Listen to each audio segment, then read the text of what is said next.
एकस्मिन् वने एकः आश्रमः आसीत्। तस्मिन् अनेके छात्राः पठितुम् आगतवन्तः। एकदा गुरुः सर्वान् छात्रान् पाठयति स्म, परन्तु एकः छात्रः किञ्चित् अपि अवबोधयितुं न शक्नोति। इदं दृष्ट्वा गुरुः क्रुद्धः अभवत्। शिष्यं स्वहस्तं दर्शयितुम् अकथयत् च।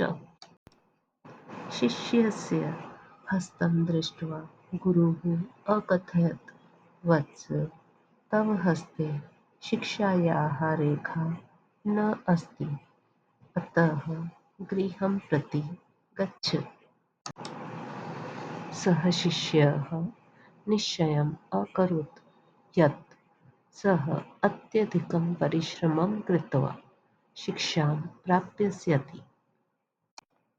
इदं श्रुत्वा शिष्यः स्वहस्ते एका रेखा निर्मितवान्। सः गुरुम् अकथयत्, हे गुरुवर, मया स्वहस्ते शिक्षायाः रेखा निर्मिता।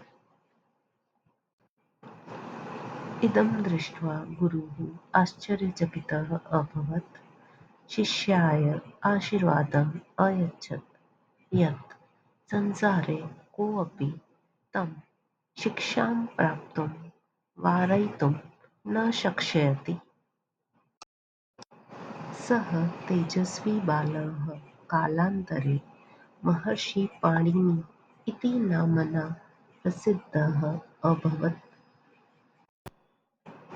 सः एव प्रसिद्धं व्याकरणम् अष्टाध्यायी सूत्रपाठः अरचयत्। परिश्रमेण किमपि प्राप्तुं शक्यते।